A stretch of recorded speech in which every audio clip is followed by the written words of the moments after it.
Hey, what's good, self-direct investors? I hope you're all doing great, and I want to welcome you back to my channel. If you're new here, my name is Jordan. I'm the mind behind Make More Capital, and today I'm coming at you with the midweek update based on what we've seen this week in cannabis. So before we jump in, if you enjoy this video or you learn something, please just leave a like on it as it really helps out my channel. And of course, if you want to learn how to take advantage of this generational investment opportunity, subscribe below so that you don't miss any future videos, and then there's plenty of content for you to go back, rewatch, and educate yourself with. I've tried to put all the news and facts in one place so that over time you can watch how the industry's evolved, identify some of the top companies you keep seeing pop up, and take advantage whenever you're ready. But we're going to start with some great news as cannabis sales accelerate in April, brought to us by newcannabisventures.com. So with easy comparisons to a year ago, in some cases growth was generally strong across the markets covered by BDSA in April. So we're going to go through the Western markets, then the Eastern markets.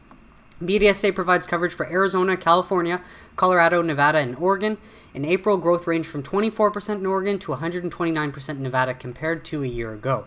Now, these are more mature markets, but still good to see the growth from especially the newest one to legalize adult use, Arizona. Arizona transitioned to adult use in late January of 2022 after voters in last November of 2021 wanted it on the ballot. It only took 58 days for them to legalize. So that is, an anomaly compared to a lot of the other states, but regardless, this is the first month that BDSA included adult sales. Total cannabis sales grew 68% to 124 million, with adult use representing 52.8 million. Medical cannabis sales fell 17% to 72.11. Now, the reason medical sales fall is because if you have access to adult use, you can just go to the store and get it. You don't actually need to go to a doctor and get a prescription firsthand. So that's sort of why you see when adult use legalizes, you see some people move away from medical. That was something in Canada too. Growth was strong across all categories, but the highest growth by far was in pre-rolls, which gained 156%. But as I've shown in the past with Illinois, once a state legalizes for adult use, the sales skyrocket. And again, this is just the first few months we're seeing these sales. I imagine from February and March too, they're still going through all of the numbers and figuring out how much to pay in taxes to the state and all that. And we've seen this before, saying that from Arizona it's going to take some time. But regardless, good to see that jump. California, sales soared 42% in April to 356.8 million. Growth that was by far the strongest since the pandemic. It may be slightly overstated due to the dip in April a year ago, which is why the jump was so big.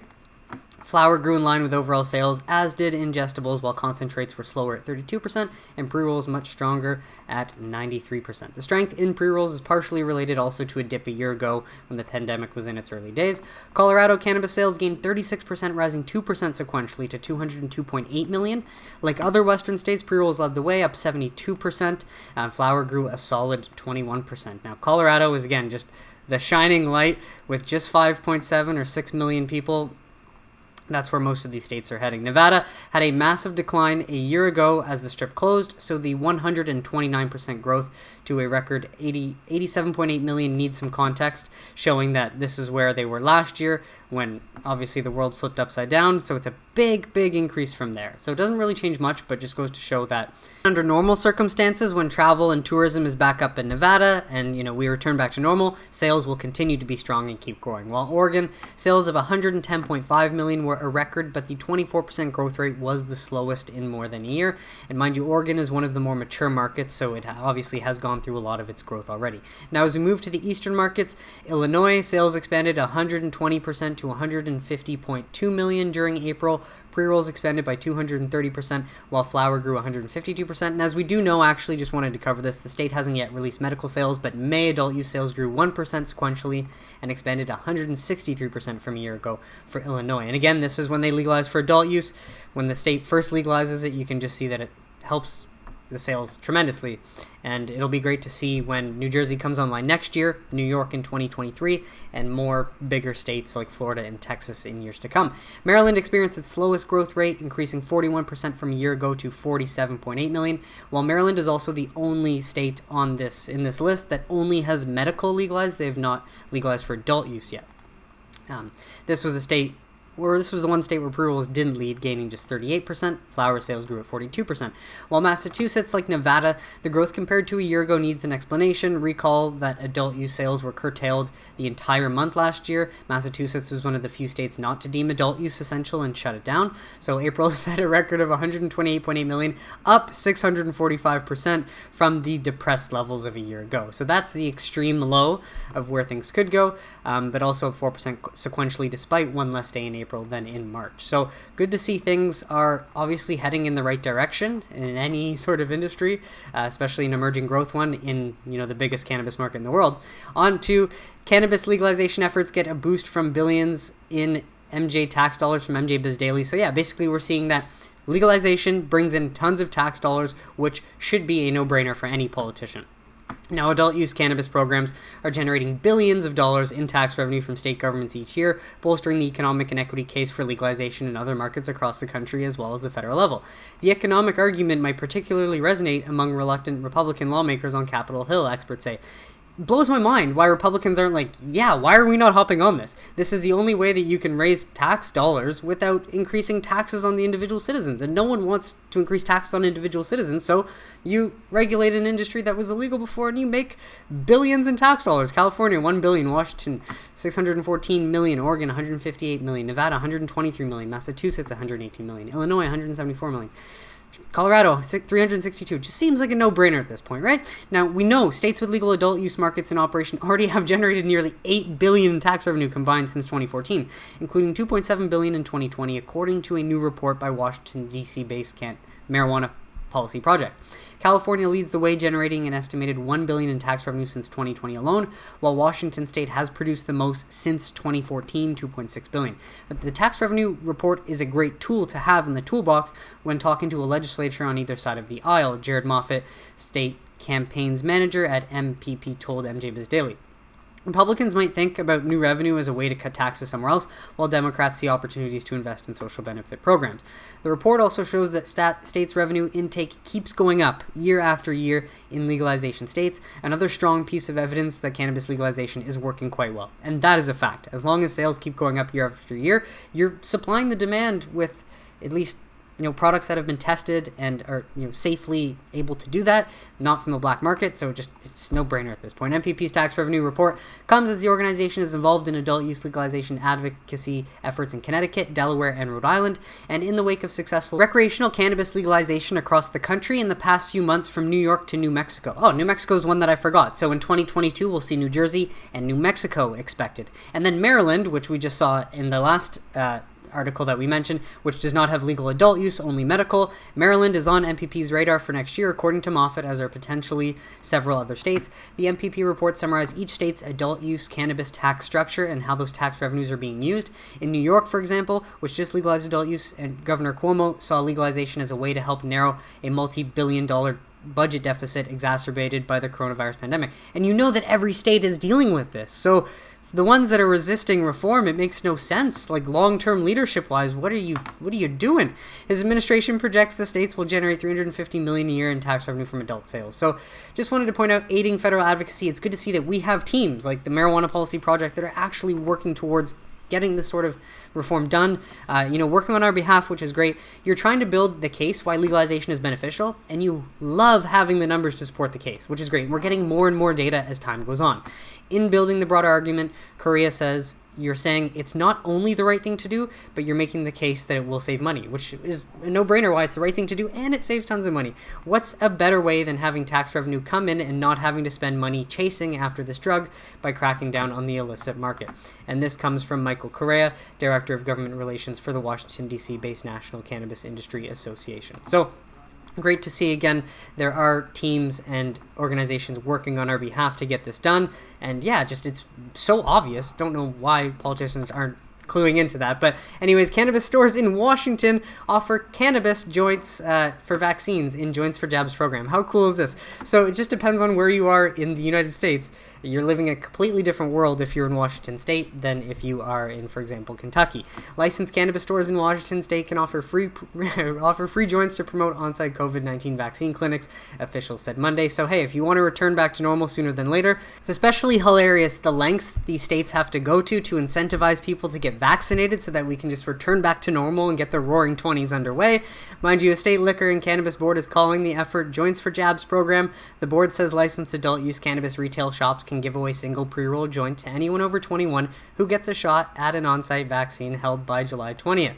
Well, and since the board has already allowed breweries, wineries, and restaurants to offer free drinks in exchange for proof of vaccination, why not allow cannabis, right? So other incentives being offered in Washington include free sports tickets and prize money of up to $1 million. go get your shots so we can return to normal, folks, as the NFL pledges US $1 million to fund cannabis research for pain relief. So this is great news, but in context, $1 million for the NFL is like me going down the street and giving some change to a homeless person. It's not a whole lot, but still, it's something. And again, the awareness is ultimately what we want. The NFL says it's planned to fund research into alternative pain medication to opioids, including potential studies on whether cannabis can effectively treat pain without having negative effect on elite athletes. The league is offering US $1 million in grants for as many as 5 research proposals. Jeff Miller, executive VP overseeing player health and safety, said on a media call Tuesday, "This isn't an NFL or a sports issue, it's a societal issue," the NFL's chief medical officer, Alan Sills, said on the call, saying there needs to be more alternatives to opioids to manage pain. Amen. That's awesome. The NFL is particularly interested in researching proposals covering cannabis and CBD, as players have shown an interest in using them to manage pain. And obviously this is great because making the NFL realize that they're nothing without their players. And if they can't bring in the top talent, then they have to start changing the rules in order to allow them to treat their pain with non-addictive alternatives to opioids. So this is great. Just $1 million seems comical. Hoping to get 5 research proposals. It's going to be small sample sizes, or they're not going to be extended over long periods of time to get conclusive results. So you'd rather just spend more money to get solid evidence as opposed to spend a little bit and then just have the conclusion saying we need more research to further look into this. But regardless, good positive sentiment for the cannabis industry. Now over to Todd sharing this from Piper on U.S. cannabis. Conclusion from their consumer conference recap: the U.S. outlook remains very positive and robust. We hosted cannabis management teams at our 41st annual Consumer Marketplace Conference. We continue to believe the U.S. opportunity is significant and that existing U.S. operators are best positioned, and our view was supported by the panels and fireside chats we hosted. Lots of uncertainty on the timing and look of regulatory reform remains, but MSOs appear to be able to continue to grow in any U.S. regulatory environment. Get that? But MSOs appear to be able to continue to grow in any U.S. regulatory environment. That is the bottom line. That's the most important thing we got to remember. Regardless of what happens at the federal level, they can keep growing on the ground. The timing of U.S. federal regulatory change remains unclear. There's no consensus among cannabis companies on the timing of any potential U.S. federal legalization or permissibility and how it may unfold. Senate Majority Leader Schumer appears prepared to push his cannabis reform package, but isn't clear if or when it may pass. David Culver, Canopy Growth's VP of International Government Regulation, believes that Schumer's package will focus on states' rights, something important to many Republicans and potentially key to getting the 60 votes needed in the Senate. Polling done by Canopy in Utah, West Virginia, and Arizona, relatively conservative states, indicated that over 70% of respondents favored their senator voting in favor for cannabis legalization. Joe Lusardi from Curaleaf not rated, expects change could come in the next 12 months. Now, we heard from a range of views on how change could unfold. No one knows, that's the thing. But what is important for us as investors is knowing that regardless of the laws, U.S. MSOs can continue to grow regardless of the environment. Each operator had their own view on how regulations may change. Miguel Martin, CEO of Aurora, expects a piecemeal approach will likely occur, with decriminalization of medical cannabis potentially legalized first. Federal adult use legalization may then likely follow when a plurality of states passes their own adult use laws. Kurt Schmidt, CEO of Kronos, thinks that any form of federal legalization will include the Interstate Commerce Clause as a key part of any regulatory framework. He also noted that the executive action is possible given Biden's appointees at the FDA and other government agencies. Some MSO CEOs expect some form of regulatory change, likely safe banking with a social equity overlay, a safe harbor provision for investing, and some tax clarity. However, the MSOs remain primarily focused on state-level developments, such as those in the Northeast. So a lot of possible combinations can happen. But at this point, it has to happen, right? Just the economic benefits, the tax revenue, the jobs, all of that is showing us why some sort of a solution has to come to terms, hopefully bipartisan, and hopefully for humanity, but likely for us investors, just as a byproduct of it. So Connecticut unveils proposal for cannabis legalization. Now, they're expected to vote on this by today. So just wanted to present this, but I will obviously follow up with more on Sunday. The bill has been in the works for months, with closed-door negotiations between Governor Ned Lamont, state legislators, and social justice advocates, but it appears that there was something unveiled on Saturday. So under this proposed law, recreational cannabis would become legal for anyone 21 and over in July of this year, and retail sales could begin in 2022. So that would put Connecticut in line with New Jersey and New Mexico to start next year. So if you want to learn more about the bill, if you're in Connecticut, for example, you just want to learn more, all the information is down below. But just wanted to present that, and then on Sunday we'll provide an update, and hopefully that they'll become the 17th or 18th state to officially legalize adult use. On to Arizona. Love to see this initiative, especially from the Supreme Court, as they launch Cite to help people expunge cannabis convictions. Because if you're going to legalize and then promise expunging records, you need to be quick on expunging records for all those people in your state, you know? The Arizona Supreme Court on Wednesday announced that it has launched a website to help people expunge their past conviction records pursuant to a legalization initiative that voters approved last year. So again, this is leadership. Good job, Arizona Supreme Court. Provisions for expunging records that show the arrest, charge, adjudication, conviction, or sentence of certain cannabis-related offenses take effect July 12, 2021, the court said. The website will help individuals determine if they qualify for expungement and will provide forms and instructions for filing. Arizona voters overwhelmingly approved a measure to legalize adult-use cannabis in the state last year, and sales started in January, a notably quick implementation compared to the speed with which other states have rolled out retail operations. But with respect to the expungement provisions of the initiative, it's taken some additional time, which must be so frustrating, especially for people that were expecting this, right? So now that the state Supreme Court is assisting in the facilitation of the records clearing process with this new website launch, people who've been convicted of possessing up to 2.5 ounces of cannabis, 6 plants, or cannabis paraphernalia are eligible for expungements. And the good news, adult with juvenile arrest charges, adjudications, convictions, and sentences are eligible for expungement if the applicants meet the requirements, the court said in a notice.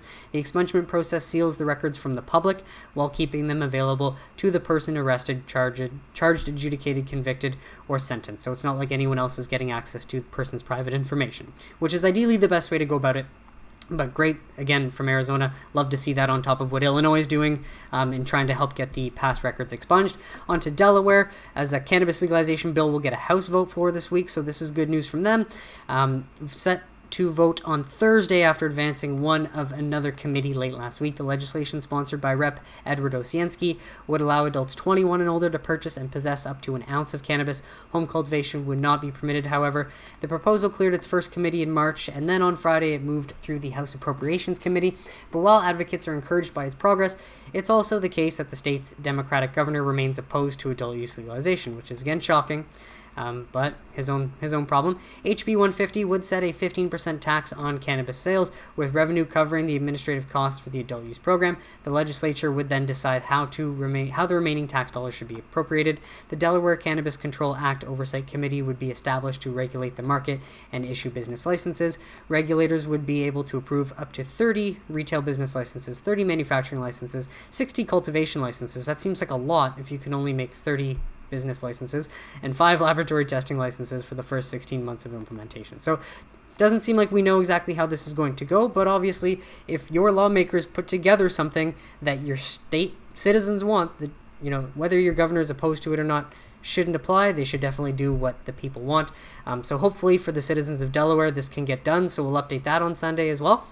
And sad news, though, this was from a week ago. I forgot to add it into the last one, but Wisconsin Republicans again blocked medical cannabis from being re-added to the budget. So it just goes to show that in some states, you're living in the 1980s. As on Wednesday, the GOP-controlled Joint Finance Committee, this would have been 2 weeks ago, but voted against a motion to re-add the cannabis reform in the 2021 to 2023 budget plan. This action comes a month after the same panel first voted to scrap the governor's plan, including both recreational and medical legalization from the budget. The cannabis measures were among nearly 400 provisions that were proposed to be eliminated by the panel. So just wanted to highlight that not every state has leaders, and, you know, although I want to highlight all the good and all the positive sentiments that we're seeing, we also got to highlight some of the negative, and just that, you know, if I was in Wisconsin, I would definitely move to a state that was keeping up with the times. On to some MSO news. Curaleaf, Select Brand, and Rolling Stone announced strategic partnership, which is quite cool because everyone knows the brand Rolling Stone. Curaleaf Holdings Inc., a leading international provider of consumer products in cannabis, announced on Tuesday a first-of-its-kind strategic partnership between its Select brand and Rolling Stone. The long-term partnership leverages Select's resources and experience, creative progress, industry-leading cannabis products alongside Rolling Stone to create a new line of co-branded Rolling Stone by Select products, which will include 2 product formats to start, including Select's first-ever pre-roll, as well as the Click, Select's new proprietary pod system. So this is very cool. Music and cannabis go hand in hand, said Rolling Stone President and Chief Operating Officer Gus Wenner. Rolling Stone has a legacy of celebrating this connection and a long history of reporting on the fight to legalize cannabis. We are thrilled to have found a perfect partner in Curaleaf who gives us the opportunity to design a product that elevates the music listening experience and celebrates the deep connection between the two. So the two brands also announced the inception of a first-of-its-kind retail space set to open in Las Vegas in 2022. More details on the space will be released in the near future. So I see this as very positive, especially a big media brand like Rolling Stone going back to its roots and embracing what makes the music culture so great, because you can't deny the fact that a lot of our greatest artists were influenced by cannabis, and it allowed them to find their inner voice and create music that still resonates so widely to this day. On to some news from Vireo as well, as they changed their name to Goodness Growth Holdings effective June 9th, 2021 at market open, as the subordinate voting shares will change to GDNS on the CSE, or on the over-the-counter market as GDNSF. What do you think of that name? Personally, I'm not too fond of it, but the name doesn't really matter at all. What I want to see is that they're executing on the ground. So our evolution to Goodness Growth reflects the progression of our business from a predominantly early-stage medical market operator to one of the strongest organic growth generators across recreational use in medical cannabis markets in the U.S., said CEO Kyle Kingsley, MD. Vireo has always been and will continue to be a flagship brand of medical products, but this holding company model reflects a much more expansive view of our future and clearly differentiates our plant-touching assets from our science and IP incubator Resurgent Biosciences, which they plan to use to get into psychedelics, which is a big development as well.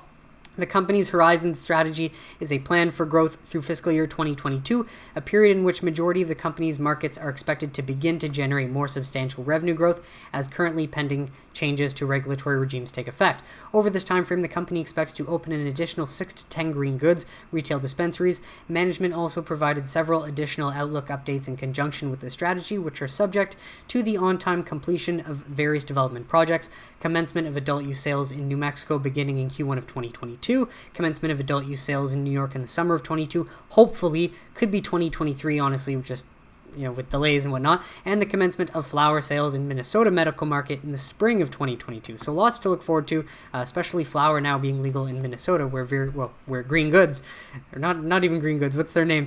Where Goodness Growth is mostly based. And lastly, just some highlights. The company expects to generate total revenue in the range of 140 to 180 million in full year 2022. So keep this in mind, though. This is not this year. This is full year next year. But that's still a massive improvement to where they are now. The company expects to generate adjusted EBITDA in the range of 35 million to 55 million in full year 2022. Management reminds investors that the company had approximately 40 million in cash on its balance sheet as of March 31st. Management expects net capex, excluding financing from real estate partners, to be in the range of approximately 15 to 20 million over this planning horizon, and the company expects to begin generating positive cash flow from its operations in the first half of 2022. But I just want to point out that since they are getting into the psychedelic space, or at least venturing into that space, there are a lot of psychedelic companies out there that you could try and invest in that are really just pre-trial ideas that are not making any sort of revenue or have nothing approved. So one great exposure, at least for me, this makes Vireo, what's the name again, Goodness Growth, a little bit more attractive because they're already an established cannabis company that's now dipping into the psychedelic space. So that's certainly an interesting thing to be appealed to. So at least on top of the name change, all of this development is great from a small cap MSO like Goodness Growth Holdings. And then Tilray announces new launch of medical cannabis brands Symbios, a complement to the company's existing medical brand portfolio in Canada. This new brand was developed to provide a broader spectrum of formats and unique cannabinoid ratios at a better price point, while offering medical patients a full comprehensive assortment of products, including flowers, oils, and pre-rolls for their health and wellness regimen. Erwin D. Simon, Tilray's Executive Chief Officer, said medical cannabis innovation and patient care are core to the new Tilray business and global growth strategy. As we look ahead, we remain focused on building momentum across the three medical brands, Symbios, Aphria, and Tilray, while meeting the large and growing demand for new high-quality cannabis products that promote health, well-being, and wellness. Contemporaneous with today's announcement, Tilray also announced new high-potency medical cannabis topicals under the Aphria brand, designed to target inflammatory joint disease by regulating tissue inflammation when applied topically to the skin. They are made from a vegan and cruelty-free cream formulation and include CBD 750, containing 750 milligrams of CBD, In balance, 750 containing 375 milligrams of THC and 375 milligrams of CBD. So it's great to see Tilray working behind the scenes to expand their portfolio, but also that they're shifting back on the focus of medical. Because in Canada, when we legalized recreational cannabis in 2018, there was a big shift from medical, which these companies were focused on before, to supplying the adult use demand and just trying to be the first one with the most market share. So it's good to see them shifting back and focusing on this, especially with their footprint in the European Union. Because as European countries loosen their medical cannabis laws, then Tilray will perfectly be set up to swoop in to meet that large and growing demand for new high-quality cannabis products that promote health, wellness, and well-being. So lastly, just wanted to present this video. It's an interview with Green Thumb CEO Ben Kovler from Seeking Alpha, and it's a great interview. Again, Ben is a great speaker, and he's so good at just simplifying his answers and sort of dumbing down and just delivering the message that it doesn't matter what happens at the federal level. These US MSOs are focused on what they're doing in the states. And like we saw earlier in here, ultimately, MSOs appear to be able to continue to grow in any US regulatory environment because of what's happening and because of states' rights and states' laws. So do not let that cloud your judgment. Again, focus on the fundamentals, which I always try to repeat and emphasize, but at the same time, just wanted to highlight this is a great interview, and if you wanted some reassurance that this industry is just beginning, and it is going to be the next great American growth story, definitely watch this interview with Ben. Don't take it from just my channel, take it from one of the men who's helped build up this industry from the ground back in 2013. The interview is 40 minutes long, but you can watch it on 1.5 or 2 speed, and I'm telling you, it's definitely worth watching, especially if you just want to hear what you've already heard again, but in simpler, greater deliverance that just makes you think like, man, this is going to be huge. So that is it for today's episode, folks. Thank you so much for tuning in, and I really hope you've gotten some value out of it. Let me know in the comments what you think about the sales, the tax dollars, or the NFL or the Rolling Stone getting involved, as it's just great to see a more positive and truthful light being shown on cannabis. So if you enjoyed this video, please leave a like on it, subscribe below if you don't want to miss any future videos, and I will catch you on Sunday for This Week in Cannabis News. Have a great day, everybody.